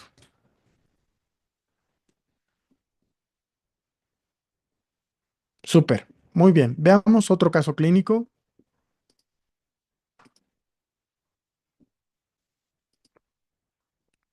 A ver, ese es un hombre de 56 años que acude a la terapia intensiva por hipotensión. Ingresó hace 3 horas por disnea de inicio agudo. Tiene una TA de 78-54, la cardíaca es de 120 latidos por minuto, la frecuencia respiratoria es de 28, la saturación de oxígeno es de 93% con 4 litros minuto de oxígeno en puntas nasales. Los pulmones son claros a la auscultación. El examen cardíaco revela un soplo sistólico grado 2 de 6 por encima del borde esternal inferior izquierdo y una angiografía por tomografía confirma el diagnóstico de la patología. Se inicia tratamiento con heparina de bajo peso molecular subcutáneo y lo llevan a la terapia intensiva. Le dan tratamiento por 3 meses con Warfa. 6 meses más tarde lo vuelven a hospitalizar por embolismo pulmonar y desde ese entonces está en tratamiento con warfarina. Actualmente refiere disnea de esfuerzo, tiene una talla de 110-60, una cardíaca 90, respiratoria 16, satura 90 al aire ambiente y tiene un INR en 2.8. En el ecocardiograma tiene un ventrículo izquierdo normal y tiene un ventrículo derecho dilatado con función reducida. Le hacen un cateterismo donde ven una presión arterial, donde revela una presión de la arteria pulmonar de 58 milímetros y una presión de enclavamiento capilar normal. Entonces, es un caso muy interesante y nos preguntan cuál sería el tratamiento más apropiado para este paciente. Ya vieron el contexto, es un paciente de 56 años que hizo un cuadro de una tromboembolia pulmonar, estuvo internado, lo mandan con warfarina y tiene 2.8 de INR con datos de disfunción del ventrículo derecho y esos hallazgos de la presión sistólica, presión de la arteria pulmonar media. Entonces, ¿cuál sería el tratamiento más apropiado para este paciente que tiene disnea de esfuerzo progresiva? Activador de plasminógeno recombinante, es decir, fibrinolisis, agregar warfarina al manejo, cambiarle el tratamiento con apixaban, cambiarle el tratamiento para apixaban o continuar con heparina. Entonces, déjenme lanzar la votación, como si fuera la pregunta número 4. 3 la vamos a poner, tener, y pueden empezar a contestar la 3.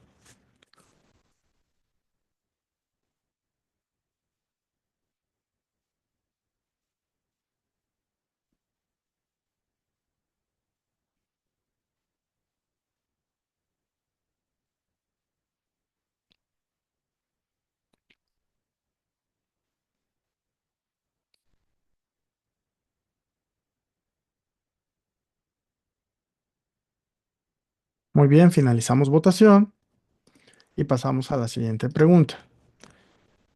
En caso de que el paciente no presente hipotensión y a la auscultación cardíaca sea normal, ¿qué manejo le corresponde a este paciente? Warfa, 5 miligramos, no te dicen si cada 12 diario. Enoxaparina, 1 miligramo cada 12 horas, 1 miligramo por kilo. mantener la misma terapia a dosis bajas o darle medias de compresión y hospitalizar para vigilancia. Entonces, pueden contestar esta pregunta número 24.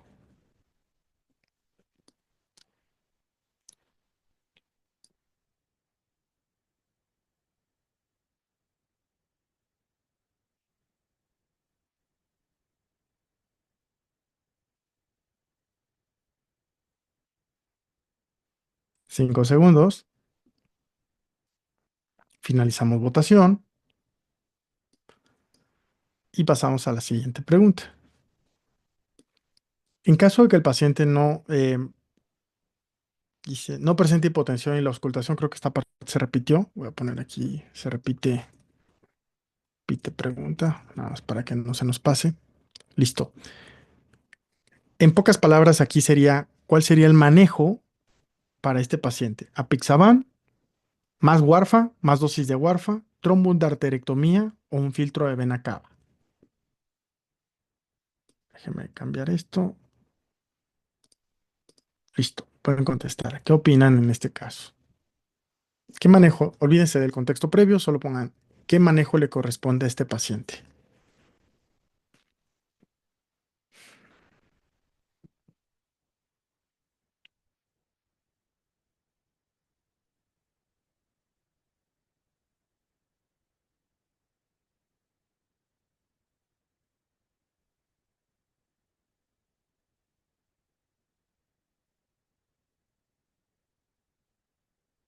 Muy bien, finalizamos votación y vamos el análisis de este caso. Ok, bueno, la respuesta más común de esta pregunta de cuál sería el tratamiento más apropiado para este paciente, que fue la que lancé aquí como 23, fue darle fibrinolisis. Ok, aquí está, vean cómo el 58% opinó que era esa opción de tratamiento. Em, Ojo, ¿cuándo es importante dar terapia de reperfusión sistémica en pacientes que tienen embolismo pulmonar? Primero, en aquellos pacientes que tengan inestabilidad hemodinámica, paro cardíaco, choque obstructivo o hipotensión persistente. El tratamiento es con activador de plasminógeno recombinante. Aquí hay varias opciones: alteplase, tecneteplase. Estos son preferidos a los trombolíticos de primera generación como urosinasa y streptokinasa. Entonces, hoy por hoy no utilizamos streptocinasa ni urosinasa, utilizamos alteplase o tecneteplase. Aquí hay un detalle y hago el comentario porque son preguntas de las más viejitas que teníamos en el simulador. Es que este contexto de tratamiento más apropiado tiene mucho que ver con esta parte del tratamiento, que la voy a delimitar aquí. Si ustedes ven aquí, este paciente acude en este contexto muy, muy temprano. A ver, aquí, hasta aquí. ¿Qué significa esto? Que nuestro paciente tiene un cuadro, una tromboembolia pulmonar aguda. Todo este contexto de aquí. Y si ustedes analizan aquí, vean cómo está hipotenso, taquicárdico, requiere 4 litros de oxígeno para mantener una saturación de oxígeno decente en 93, está taquipnéico y tiene un soplo grado 2 de 6 en el borde esternal inferior izquierdo. La TAC confirma la patología. Entonces, en este escenario es un paciente inestable. Por lo tanto, el tratamiento es esto. Lo que aquí ocurre es que esta pregunta, por ejemplo, esta otra parte, debería de ir propiamente en la pregunta, la vamos a modificar, se los prometo hoy mismo. Pero el mensaje clave de este caso es, cuando ustedes vean estos datos de inestabilidad hemodinámica, el tratamiento es con fibrinólisis. ¿Ok? Inestabilidad hemodinámica, confusión, choque obstructivo, em, hipotensión persistente, trombolicen. Son tromboembolias pulmonares de alto riesgo, de alto riesgo. Ahora, en la siguiente pregunta nos dicen, en caso de que el paciente no hubiese presentado hipotensión o la auscultación cardíaca normal, otra vez regresando a este punto, ¿qué tratamiento le tocaría? Recuerden que Warfa es un tratamiento de anticoagulación de largo plazo. No le van a dar tratamiento con warfarina de forma inmediata. El tratamiento con warfarina de forma inmediata, por favor, tengan en mente que es para iniciarse, pero es para el manejo crónico. Tarda hasta 3 días en alcanzar metas terapéuticas y en el 3 a 5 días. Entonces, tú vas a buscar una meta de un INR entre 2 y 3, pero tardas días en llegar a este objetivo. Por lo tanto, lo que tú tienes que hacer en este paciente es dejar anticoagulación total con un fármaco de acción inmediata, como la heparina de bajo peso molecular. Las medias de compresión son para prevención, pero este paciente ya tiene un cuadro, una TEP. Entonces no te vas a quedar con lo mismo que te lo llevó a este punto, ni le vas a dar una medida de prevención cuando ya tienes un problema agudo. Entonces, recuerden que este sería un manejo crónico con warfarina y lo ideal sería que sea una dosis ajustada para llegar a esa meta de 2 a 3. Y si lo que quieres es anticoagular total porque el paciente no tiene datos de inestabilidad hemodinámica, entonces el tratamiento que debiste haber elegido es enoxaparina. ¿Va? Y ahorita voy a hacer un repaso muy rápido con el diagrama de Preci que tenemos para que quede súper claro. Pero bueno, aquí también en la retro viene muy sencillo. Cuando tienes un embolismo de bajo riesgo, el tratamiento es anticoagulación. ¿Ok? Los agentes de preferencia son heparina de bajo peso molecular. Aquí el ejercicio fue con enoxaparina, pudo haber sido fraxoparina, pudo haber sido fondaparinox. Aquí aprovecho a preguntar para que ustedes repasen cuál sería el mecanismo de acción de fondaparinox dentro de los anticoagulantes. ¿Cómo actúa fondaparinox?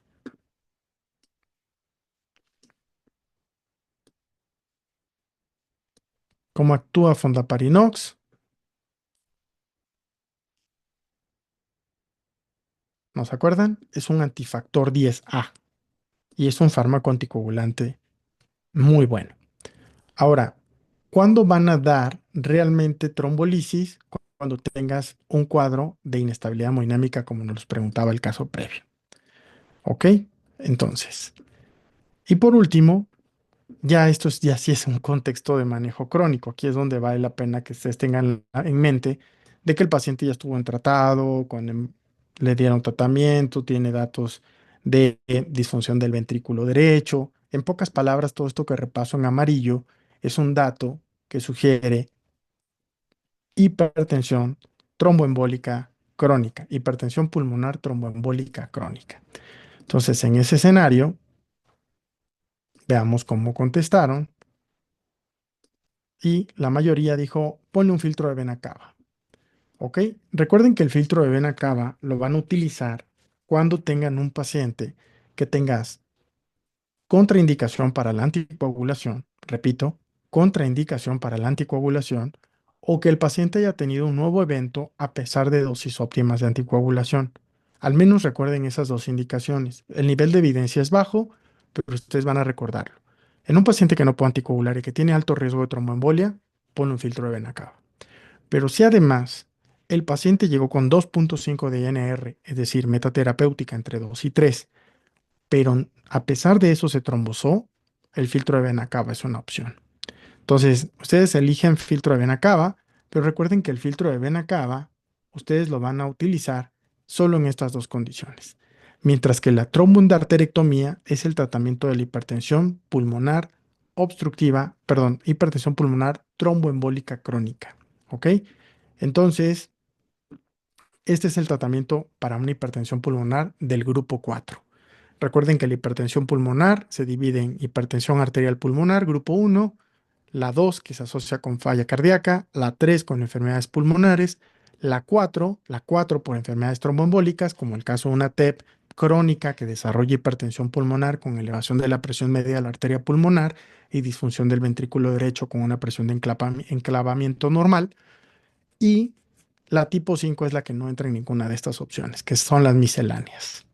Entonces, uno, hipertensión arterial pulmonar. Estas se asocian mucho con enfermedades del tejido conectivo, esclerosis sistémica, hipertensión pulmonar de grupo 2 con falla cardíaca, hipertensión del grupo 3 con EPOC, hipertensión del grupo 4 en pacientes que tienen tromboembolia crónica y los grupos 5, las misceláneas. ¿Quedó claro? Si no, aquí les muestro embolismo, nada más aquí que ustedes tengan claro el manejo de tromboembolia pulmonar. Y aquí, recuerden, el tratamiento para un paciente con tromboembolia pulmonar, en el caso del filtro de vena cava, les dije hace rato que ustedes lo van a utilizar sobre todo cuando hay contraindicación a la anticoagulación, cuando el paciente tiene fracaso de la anticoagulación adecuada, básicamente, o que tiene una complicación de la anticoagulación actual, es decir, tiene un sangrado activo, no lo has controlado, al menos con estas dos que les repetí, que no lo puedas anticoagular o que se haya trombosado a pesar de anticoagulación, definitivamente considera un filtro de vena cava. Ahora, con respecto a cómo tratar a un paciente en anticoagulación aguda, recuerden que la anticoagulación aguda la puedes utilizar con heparina no fraccionada o con heparina de bajo peso molecular y también puedes utilizar fondaparinox. ¿Ok? Entonces, la heparina no fraccionada requiere un bolo con infusión continua para buscar un TTP entre 1,5 y 2,5 veces el valor normal. Y la heparina de bajo peso molecular es sumamente cómoda. La aplicas por 1 por kilo de Noxa cada 12 horas y con eso es suficiente. ¿Ok? Ahora, ¿cuándo haces la tromboendarterectomía? Que fue una de las preguntas que nos hicimos. O sea, en un paciente, bueno, esto es trombectomía quirúrgica. La tromboendarterectomía es en el contexto de un paciente con hipertensión tromboembólica crónica. Y la warfarina, recuerden que este paciente es para el largo plazo. O sea, la warfarina la puedes iniciar cuando el paciente documentas el embolismo pulmonar, pero este paciente tarda tiempo en alcanzar metas terapéuticas que van entre 2 y 3 de INR y el tratamiento va al menos de 3 a 6 meses cuando tienes un factor claro. Repito, ¿cuánto tiempo anticoagulas una tromboembolia pulmonar que tiene un factor desencadenante claro de 3 a 6 meses? ¿A qué me refiero con un factor claro? El paciente que entró por una fractura de cadera, lo operan y documentas una tromboembolia pulmonar asociada a ese evento quirúrgico o al padecimiento actual. Corrigen, rehabilitan y el tratamiento va de 3 a 6 meses con anticoagulación oral. Filtro de vena cava, dijimos cuándo van a utilizar filtro de vena cava en un paciente con TEP, cuando no puedes anticoagular o cuando se trombosó a pesar de dosis terapéuticas. ¿Qué opciones vas a dar para anticoagulación aguda? Heparina de bajo peso molecular, que va a ser la ideal, 1 por kilo de Noxa cada 12 horas, o heparina no fraccionada en bolo, más infusión continua, buscando un TTP entre 1,5 y 2,5 el valor normal. Trombolisis, cuando tengas datos que sugieran inestabilidad hemodinámica.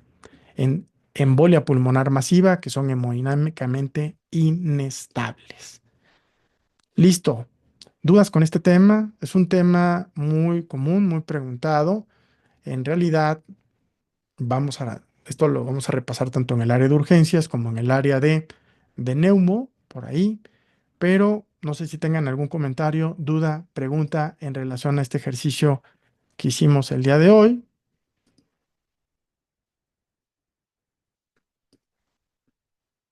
Y aquí justo me estoy percatando, y les pido una disculpa por eso, que siempre elijo como este cuestionario. Entonces, voy a elegir ahora ya el cuestionario completo para que tengamos muchas más variedades de preguntas.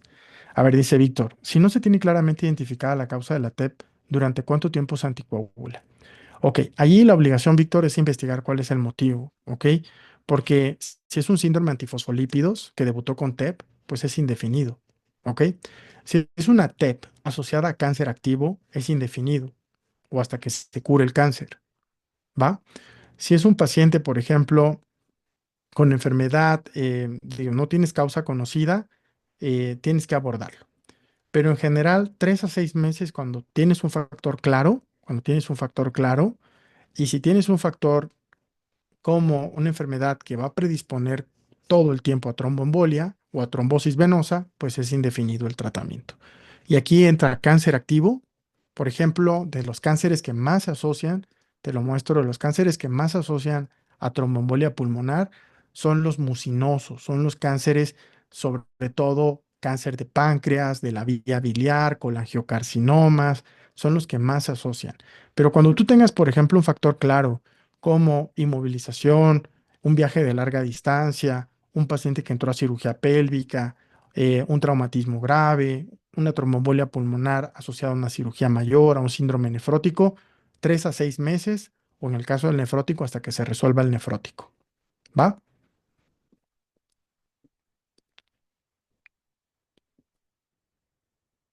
¿Quedó claro?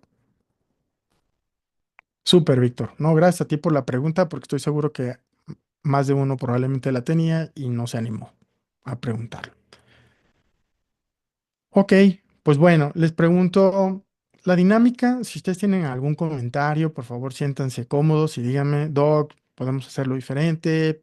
¿Qué le parece si lo vemos por especialidades o que sean así aleatorios? Ya saben que todo el tiempo estamos preguntándoles su opinión en relación a qué cambiar, qué modificar para su bien. Al final lo que nos interesa es que ustedes vayan mejorando poco a poco, que vayan mejorando sus métricas en el simulador y que esto les permita a ustedes ir viendo cómo va el fruto de ese esfuerzo de estar preparándose todos los días. Les invito a que hagan una tarea, les voy a dejar una tarea específica en el chat de WhatsApp. Solo compartan, ahorita voy a mandar una encuesta, así de una pregunta, para hacerles una pregunta muy sencilla. Si todos tienen calendarizado su horario específico de estudio diario, ¿ok? Eso es muy importante. Lo que no apunten y no agenden, difícilmente lo van a hacer realidad. Entonces, ustedes tienen hoy el calendario. En el calendario ustedes saben qué temas se tienen que estudiar. Yo les sugiero que este calendario lo hemos buscado hacer, pero cada quien utiliza el calendario que le es mejor. Pero lo que yo les propongo es, utilicen una herramienta tan sencilla como Google Calendar. Y en ese Google Calendar, bloqueen el horario para estudiar el tema correspondiente del día. Si no lo bloquean y ustedes no respetan ese horario, difícilmente van a cumplir con ver esas videoclases. Por ejemplo, ahorita, si ahorita viéramos el calendario de nuestro curso, ustedes dicen, ok, estoy ahorita en el mes de febrero. ¿Qué tema debieron haber estudiado hoy? Infecciones de vías urinarias, litiasis urinaria, crecimiento prostático obstructivo, incontinencia urinaria y escroto agudo. Tú dices, oye, pues está leve, no son tantas. Bueno, pues aprovecho a ver esto, a lo mejor aprovecho a verlo en 2 días y si tengo temas que no he revisado, lo aprovechan para repasar. ¿Ok? Pero yo les propongo que ustedes digan, ok, voy a abrir mi Google Calendar, pero voy a tratar de cambiar a una cuenta que no sea tan común para que no se vea esto, pero agarren el Bill y vulgar calendario de Google y aparten su horario. Aprendan a usar el calendario de Google, es muy cómodo, muy práctico y ustedes tienen el celular todo el tiempo en su mano, todo el tiempo. Entonces pueden hacer propiamente sus calendarios y dices, a ver, yo voy a definir que yo trabajo en las tardes o trabajo en las mañanas y yo sé que los martes y jueves tengo masterclass. Entonces voy a apuntar la masterclass, le pongo un colorcito con todo lo que yo deseo que sea. Ya sé que las masterclass las voy a tener en este horario de 4 a 8 y se repite cada martes y jueves. Lo voy a personalizar, le pongo que los martes y jueves y entonces se ve lindísimo. Y entonces ya ustedes tienen apuntado ahí ese horario. Yo sé que es algo tan simple, pero si no lo hacen, no lo van a aprovechar. No, no van a apartar eso. Y dices, oye, cada lunes hacemos ejercicio de simulación con bueno, pues entonces igual, lo apunto y le pongo a las 8 de la noche. Y cuando alguien te diga, oye, es que vamos a hacer tal cosa, no puedo, tengo ya apartado ese horario. Y si ustedes aprenden a manejar su agenda, em, la verdad es que se convierten en una persona que va a tener menos preocupaciones. Porque si no lo calendarizan y no lo ven así, aquí pues hice un ejercicio muy rápido, ¿no? Pero dices, bueno, trabajo en las mañanas y como de 2 a 3 de la tarde, bueno, pues entonces apunten aquí que es su horario de comida. Y si quieren le ponen otro colorcito y saben que es su tiempo personal y el tiempo personal lo ponen en un color diferente y le pones que todos los días comes en ese horario. Y entonces ustedes van a empezar a tener mucho más claridad para saber que es un horario en el que tienen que respetar. Y sabes que al menos esto es de lunes a viernes. Entonces lo personalizan y le ponen que em, por aquí lo personalizan todos los días hábiles. Ahí está. Lo apuntan y ya saben que es su horario de comida. Punto. Y entonces le van poniendo colores. Yo les recomiendo que pongan colores para su vida personal en un color, su vida, su trabajo en otro color, su proceso o su calendario de estudio en otro color, que digan en qué momento se van a dormir y a qué hora se van a despertar. Oye, que yo me quiero dormir para tener un buen hábito. Bueno, pues a las 10 de la noche es dormir. Y entonces yo sé que de 10 de la mañana, de la noche a 6 de la mañana o a la hora que ustedes quieran, si quieren dormir 8 horas o se van a dormir a las 11 de la noche, calendarícenlo. De verdad que esto es una herramienta que si no lo ven así y dices, bueno, este es mi tiempo de recuperación, igual todos los días, y entonces le pongo dormir para sentirme bien al día siguiente. Y lo calendarizan. Y entonces esto ya se está viendo mucho mejor. Ya vieron qué sencillo. Y dices, no, pues estoy en el servicio social. Ah, pues ni modo. Entonces pongo servicio social de 7 a 2 de la tarde, de 7 a 3 de la tarde y le pongo otro color y no sé, hasta 2 de la tarde y le voy a poner un color verde porque es mi horario de servicio social y esto también es todos los días hábiles. Y entonces ustedes empiezan a ver dónde están las posibilidades de hacer agenda, ¿no? ¿Ya quedó? ¿Quiénes utilizan ¿Quién tiene una agenda? A ver, ahorita lo pregunto. ¿Quién tiene una agenda bien organizada? Y hago este comentario porque, pues tal vez es algo tan tonto, tan sencillo, tan que dices, oye, pues tiene todo el sentido, pero pocas veces no nos damos ni siquiera un par de minutos. Y ahorita ya hice un ejercicio de hacer una agenda que desde mi celular ya tienes todo. Cassandra, es una gran oportunidad. Entonces, calendarízalo. Y ahí, si quieres salir con tu pareja, ponle ahí el color rosado y ponle un corazón, un sticker o lo que tú quieras y sabes en qué momentos vas a apartar para ahí. Oye, que disfrutas hacer ir al cine. Bueno, pues ponle un color para tu tiempo personal y el cine. El ejercicio, ponle un color y traten de poner esto porque en la medida que ustedes manejen mejor su agenda, van a ser mucho más eficientes. Digo, yo no tengo voy a poner esto en gran aumento, pero esta es mi agenda en general. Ahorita no lo tengo como a ponerlo así mejor y todo está calendarizado. Entonces, aquí, si hay algún detalle, esto es muy rápido. Y entonces, ahorita si me encuentro un amigo y me dice, oye, vamos a comer, ¿qué día puedes? Y me siento con él y le digo, de una vez, te lo mando, dame tu correo y en ese mismo momento estoy trabajando con eso. ¿Ya? Pero eso es bien importante porque si no, aquí voy a poner muy rápido como todas las actividades que tengo, y eso que yo hay cosas que ya de plano esos no están llenos todos, pero tienen ciertos colores y cada color tiene un significado. Entonces, ¿qué les parece? ¿Les pareció útil este último tip de adulto mayor? Bueno, de persona un poco más ocupada que ustedes por el momento.